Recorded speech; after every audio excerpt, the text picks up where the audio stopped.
You are going to buy a new iPhone, and the reason why you will do it is because of this. Jacob, we know where this is going. You were in the bathroom next to Harlan's office where he had the fight with Ransom. Now you heard something. Did you notice it?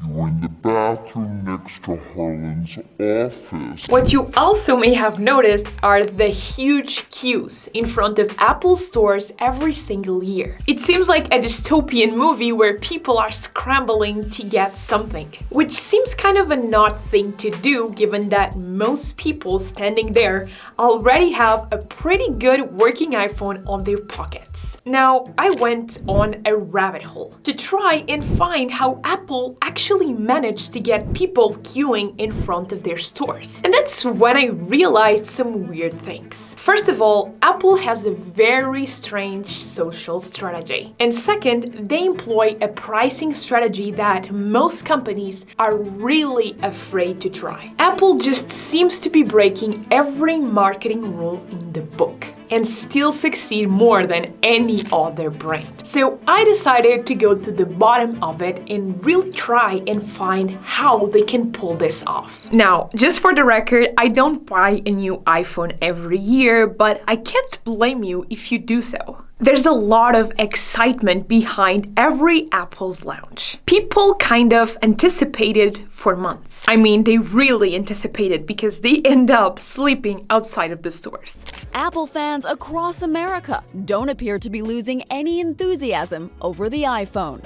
Things in LA even turning violent. Check out this brawl that broke out after one man discovered someone had been paying homeless people to hold places in line. So why all the buzz after all? You don't expect a $1 trillion company to spend zero on Facebook ads, especially when all of their competitors are definitely spending quite a lot on these ads. So what's the deal here? Now, to be completely honest, while I was doing the research for this video, I spent most of my time questioning the reason why Apple makes it so simple and not exactly finding out what marketing strategies they are implementing. It's a bit mind-blowing, to be honest. Because what you don't expect from such a huge company is simplicity in their marketing. And yet, Apple makes it extremely simple. They are probably trying to honor Steve Jobs when he famously said, "Simple can be harder than complex. You have to work hard to get your thinking clean to make it simple." And Apple does it extremely well when they sell, for example, benefits instead of features. So what's the difference? Features describe what the product does and what attributes it has. Benefits, on the other hand, describe why the features matter in helping customers solve their pain points. And this is literally how you paint the picture before and after product. And of course, Apple does it extremely well. When introducing the first iPod, of course, Steve Jobs did not focus on 5 gigs of storage or 6.5 ounces. Instead, Jobs talked about how you could basically fit 1,000 songs in your pocket and how it would completely change the way people listen to music. And this feature to benefit approach usually requires you to answer one simple question. So what? So 5 gigs of storage, so what? So you can fit 1,000 songs in your pocket. So does Apple completely ignore the features that they are developing for years? Well, no. Although it's not completely disclosed, Apple seems to be partnering with a lot of tech YouTubers that bring in the features approach to the public. They talk about these features in detail. And of course, Mark Brownlee is a great example of someone who has been partnering with Apple for many years. But even while leveraging influencer marketing, Apple still makes it incredibly simple. Take the traditional social media marketing thing. Does Apple post anything on Facebook? Nope. Do they post on TikTok? Well, maybe, but no, they don't. They do post on Instagram, but it's basically just user-generated content. But if you check on Samsung or Xiaomi social media platforms, they do post every single day. They do post on Facebook, Instagram, TikTok, X. They are active on these platforms. So it almost makes no sense that Apple does not have a strong social media presence. Except it does make sense.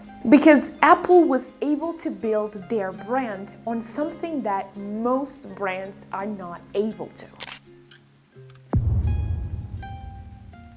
Apple is the brand with the highest number of product placements on both TV and film. The numbers are crazy. Even more crazy is the fact that rumors say that Apple does not let the bad guys use their products. So basically, all the bad guys in the movie Knives Out had to use Android phones, which is literally a big spoiler in the movie, by the way. So what do you think is more convincing? Seeing a brand pump out promotional content 2 times every day on social, or a brand appearing on box office #1s. That's exclusive and not something that many brands have the budget for. And that's one of the keys to Apple's success. Well, but that's not the only thing that's exclusive. Apple prices are quite exclusive too. So how can consumers justify paying more and more for a smartphone when their latest one is pretty capable and amazing? The fear of missing out. We all want to be in what's happening and what's trendy. And FOMO marketing taps exactly into this sense of novelty and urgency. Once people see something that's popular and desirable, they immediately want to act upon it. It's a natural desire to take on new and exciting experiences. But do we really need a new iPhone every year? No. Still, there are hundreds of people or thousands of people that sleep outside of Apple stores every single year. Precisely because they want to be the first to get it. And as a marketer, I'm awed by how Apple manages to get people standing in front of the line to pay for an electronic device. Well, maybe because there are some crazy discounts like on Black Friday? No. But with Apple products on launch day, there are no discounts. Even worse, the price is the highest it will ever be. But how can they pull it off when most brands, when launching a new product, start with a discount to incentivize their customers? Well, Apple uses a pricing strategy called price skimming. Here's how it works. Imagine a pyramid with potential Apple customers. On top of this pyramid, we'll see the ones that are so excited and willing to spend money that they are also willing to wait outside of the Apple stores to buy the first iPhones. And this group is exactly the group that Apple targets with the highest prices. And as the demand of these customers is satisfied, Apple is forced to lower their prices so they can appeal to another, more price-sensitive customer segment. And then it continues to lower the price as the demand is lower and lower. And so, for me as a consumer, it's just fascinating to see how we are able to spend so much on a new iPhone when the previous one still worked pretty well.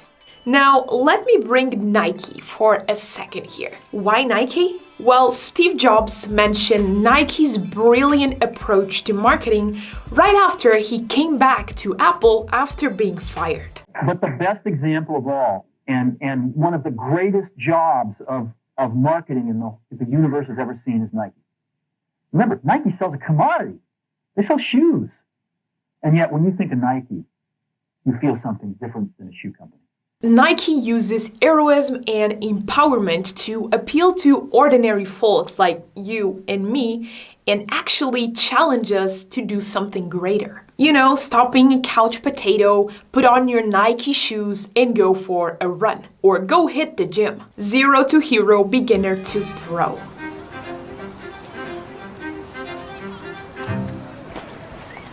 It works, right? These emotional messages tug at the heart. And Apple's marketing campaigns also appeal to our emotions of success, empowerment, style, and status. And it's super effective. Who doesn't want to be associated with something cool and prestigious? And if you look at Apple's website, it's designed to make you feel pumped. Like, whoa, I really need this. This looks so beautiful, oh my god. And essentially, I want to be seen with these products. Apple has just worked so much to have their products associated with this image of sleekness, elegance, and style. And a huge thing that set Apple's apart in the early days was their typography. I mean, not this typography. After Steve Jobs dropped out of college in 1972, he ended up taking a calligraphy class in Reed College, just because he saw some posters. The poster fonts looked really artistic, and so Steve Jobs decided to audit the class just because of the posters. Steve learned a lot about serif and sans serif typography and really understood what makes typography really great. Well, but for what? But 10 years later, when we were designing the first Macintosh computer, it all came back to me. And we designed it all into the Mac. It was the first computer with beautiful typography. If I had never dropped in on that single course in college, the Mac would have never had multiple typefaces or proportionally spaced fonts. The truth is that Steve Jobs couldn't have known at the time that that calligraphy class would be responsible for Apple's amazing typography style. But again, as he said, you can't connect the dots looking forward. You can only connect them looking backwards. And this just proves that effective marketing is so much more than the right features, the right pricing, or design.